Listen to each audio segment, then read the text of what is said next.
Bom dia, pessoal. Está tudo bem com vocês? Bem, hoje analisaremos as implicações jurídicas das sanções que o governo dos Estados Unidos considera aplicar ao ministro do Supremo Tribunal Federal, Alexandre de Moraes. Bem, com base na Lei Global Magnitsky, né, as questões são complexas, pois envolve uma análise mais detalhada a respeito da soberania nacional, a respeito também do direito internacional, das relações bilaterais entre o Brasil e os Estados Unidos e os ordenamentos jurídicos internos de ambos os países. Bem, a análise a seguir, né, que será realizada, considerará o contexto histórico das relações entre os dois países, os tratados internacionais aplicáveis e as implicações jurídicas internas e o impacto político-jurídico no futuro. Bem, a Lei Global Magnitsky foi aprovada em 2012 e ampliada em 2016 nos Estados Unidos.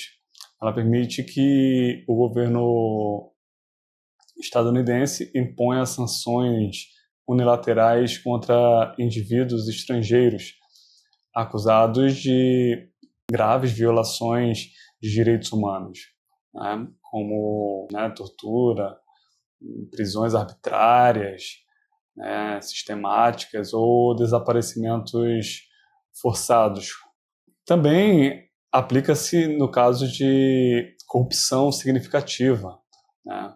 E dentre as sanções previstas incluem congelamento de bens, né, em território americano ou sob a jurisdição de instituições financeiras que operam nos Estados Unidos.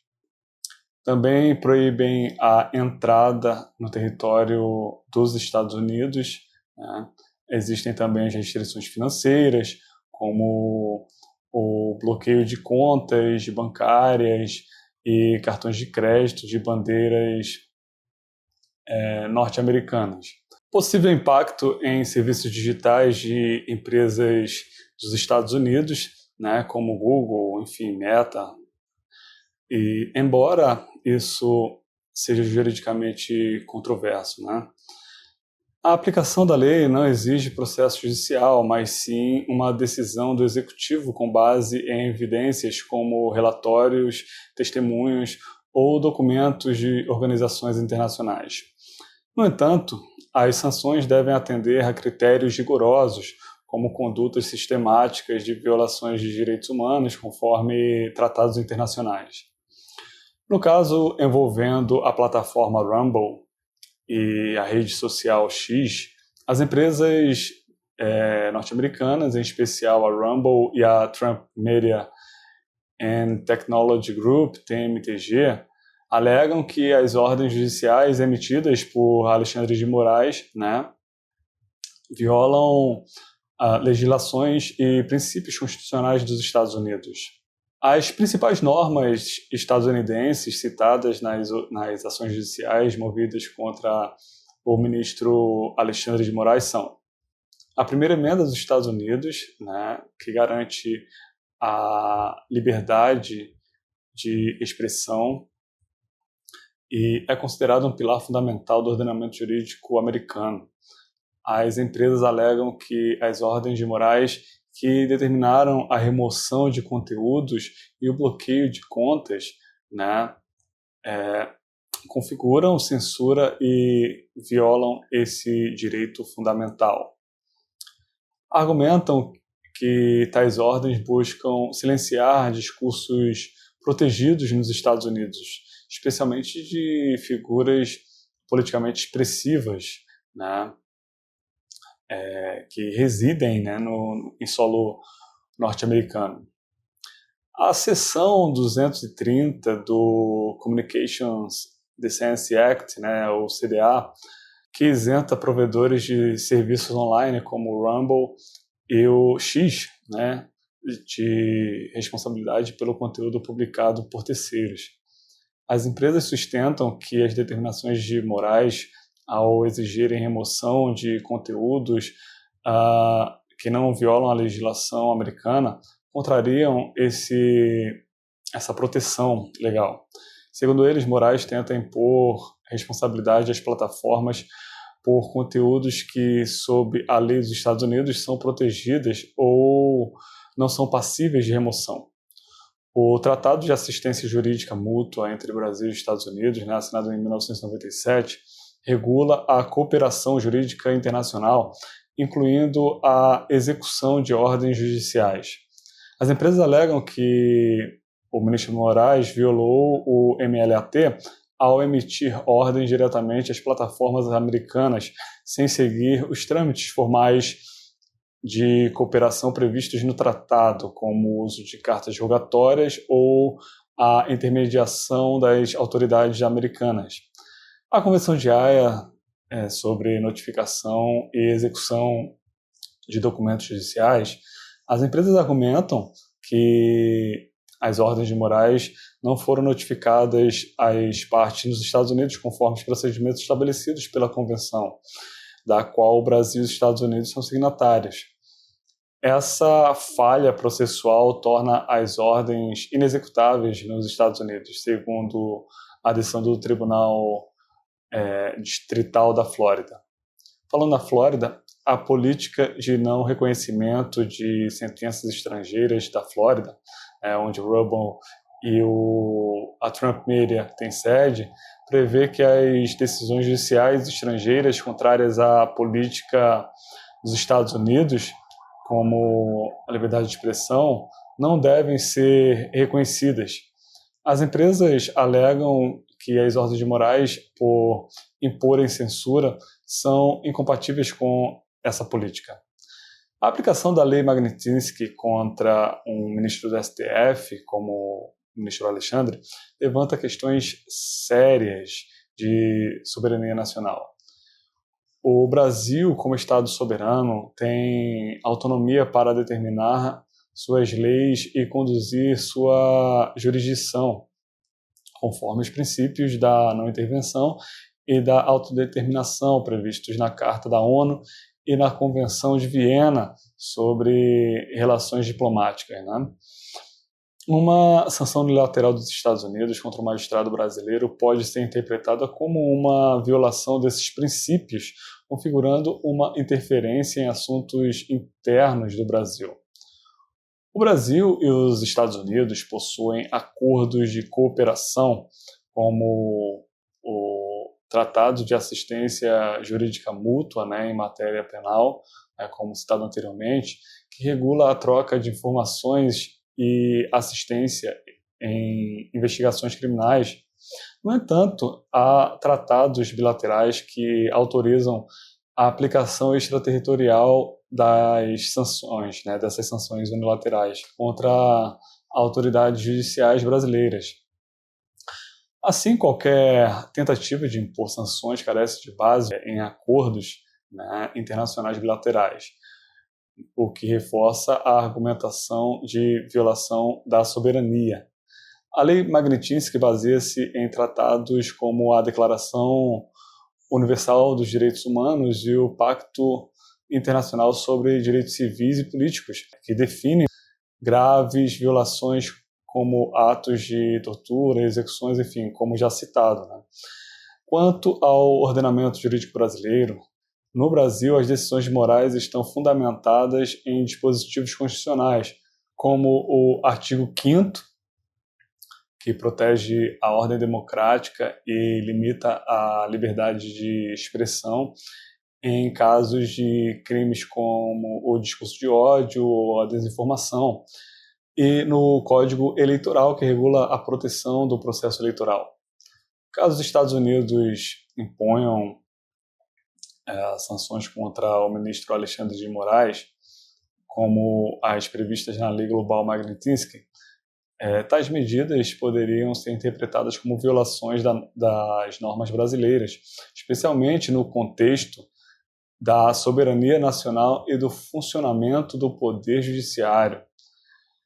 As principais leis e os princípios brasileiros potencialmente afetados são a Constituição Federal do Brasil, né, no seu artigo 1º, inciso 1, que estabelece a soberania como um dos fundamentos do Estado brasileiro, né.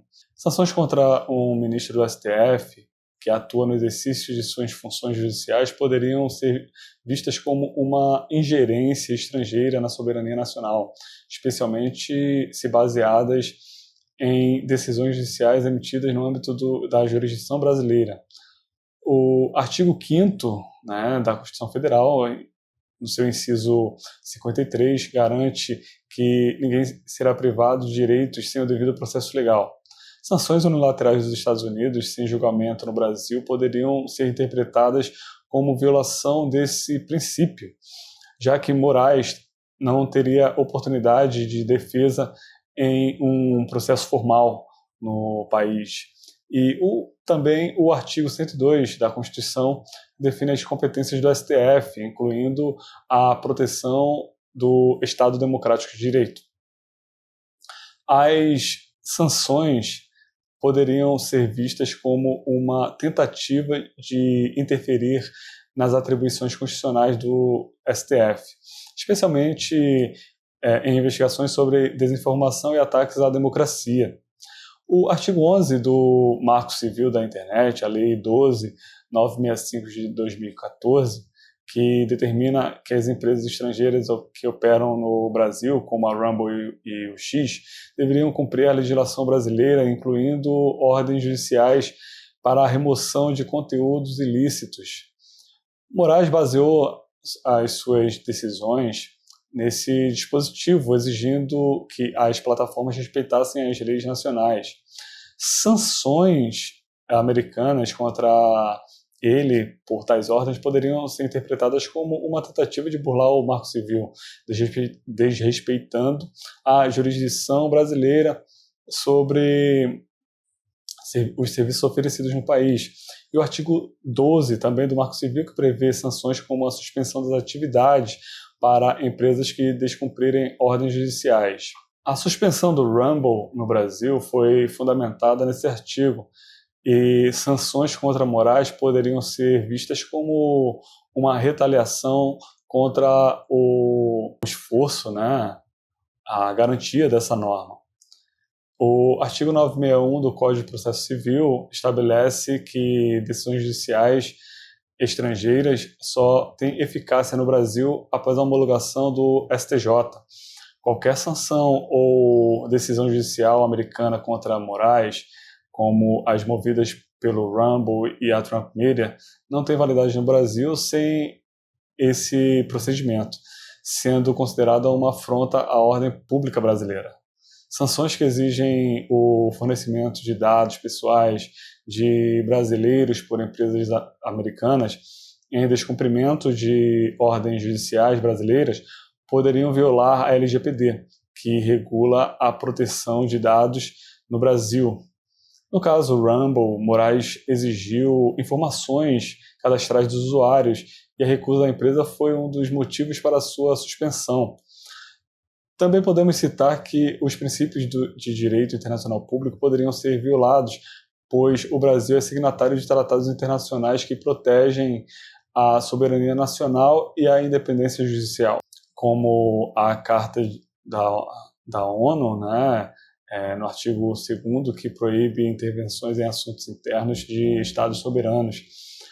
As sanções contra o ministro poderiam ser interpretadas como uma violação desses princípios, especialmente se motivadas por decisões judiciais emitidas no exercício regular de sua função.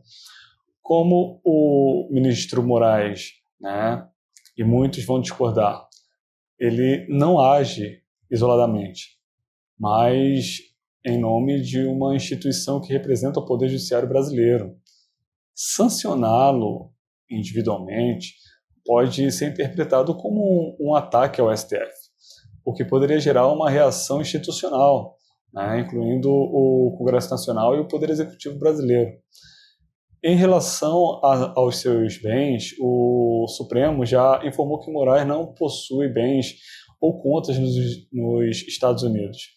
o que reduz o impacto prático das sanções em termos financeiros.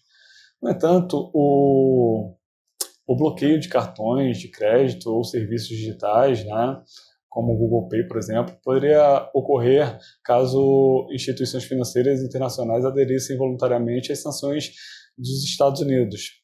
No tocante ao ordenamento jurídico dos Estados Unidos, a aplicação da lei Magnitsky exige evidências robustas de violações de direitos humanos ou corrupção, né, conforme precedentes judiciais, como no caso Estados Unidos versus Noriega, de 1990. Né? As acusações contra Moraes, baseadas em alegações de censura e perseguição política, carecem de provas concretas que atendam aos critérios da lei, como os exemplos já citados, né, tortura, enfim. Especialistas, né, afirmam que sancionar um juiz por decisões judiciais em um país democrático seria um uso inédito e politizado, né, da legislação, normalmente aplicada a regimes autoritários como Rússia, Turquia, né, enfim, Coreia do Norte. Né. Os parlamentares republicanos, como Corey Mills, argumentam que ordens judiciais e morais, né, como bloqueios de contas, né, de cidadãos brasileiros dos Estados Unidos, violam a soberania dos Estados Unidos e a primeira emenda, né, que trata da liberdade de expressão. No entanto, uma carta do Departamento de Justiça dos Estados Unidos, de 7 de maio de 2025, esclareceu que as ordens judiciais brasileiras não são automaticamente executáveis nos Estados Unidos, sugerindo que a jurisdição de Moraes não se estende diretamente ao solo dos Estados Unidos, o que enfraquece a base para sanções. Historicamente, as relações entre o Brasil e os Estados Unidos têm sido marcadas por cooperação pragmática, né, com momentos de tensão, mas sem conflitos significativos. A aplicação de sanções contra Moraes seria um evento sem precedentes, potencialmente desencadeando uma crise diplomática. Sancionar um ministro de uma Suprema Corte de um país democrático pode abrir um precedente para que outros países usem leis semelhantes contra autoridades dos Estados Unidos, comprometendo a cooperação internacional. Uma sanção contra o ministro, nesses termos, poderia unir o STF e outras instituições brasileiras em defesa da soberania nacional. A Ordem dos Advogados do Brasil, a OAB, já classificou a ameaça de sanções como inaceitável e uma violação do direito internacional. O Congresso Nacional, apesar das divisões políticas, poderia reagir com moções de apoio ao judiciário brasileiro. As sanções podem ser exploradas politicamente para mobilizar a base tanto da direita quanto da esquerda, né? De um lado alegando ser uma medida necessária e do outro pode ser usado o episódio como um pretexto para reforçar a narrativa de defesa da democracia contra ameaças externas e internas. Nos Estados Unidos existe o alerta de que o uso político da lei Magnitsky contra Moraes pode enfraquecer a sua legitimidade, especialmente se não houver evidências robustas. A retirada recente de sanções contra autoridades de Israel e Hungria pelo governo Trump sugere uma flexibilização dos critérios, o que pode ser criticado por organizações de direitos humanos. Países como o Reino Unido, Canadá, enfim, membros da União Europeia, que possuem legislações semelhantes, podem hesitar em seguir o exemplo dos Estados Unidos, devido à falta de provas e ao risco de precedentes perigosos. Isso pode isolar os Estados Unidos em fóruns internacionais, né, como consequência. Já no cenário bilateral, caso as sanções sejam aplicadas, o Brasil pode adotar medidas como a suspensão de cooperação em áreas como comércio, defesa ou combate ao crime internacional. O Itamaraty já sinalizou que considera a ameaça uma violação à soberania e o E o governo pode buscar apoio em fóruns internacionais como a ONU ou a OEA para condenar a ação.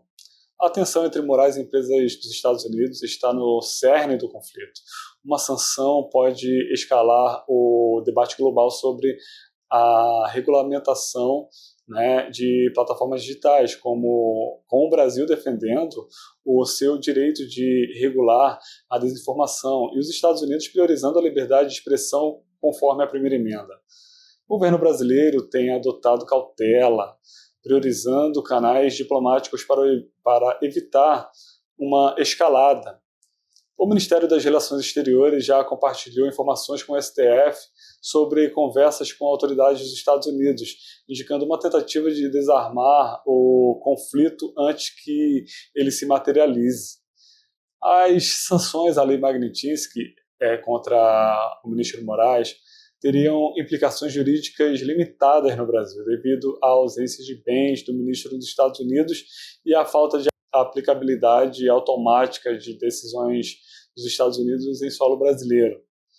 No entanto, o impacto político e simbólico seria significativo, podendo gerar uma crise diplomática sem precedentes entre Brasil e os Estados Unidos, com reflexos na soberania nacional, na polarização interna e nas relações bilaterais.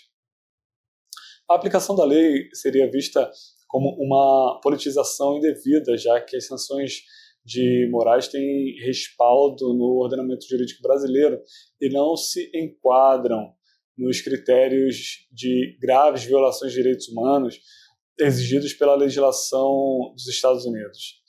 No futuro, o cenário político e jurídico dependerá de uma resposta brasileira. Uma postura de defesa da soberania pode fortalecer o STF, mas também intensificar a polarização. Bem, pessoal, ficamos por aqui. Muito obrigado. Curtam, compartilhem e comentem, né, o que vocês acharam a respeito desse vídeo. Mais uma vez, muito obrigado e fiquem com Deus.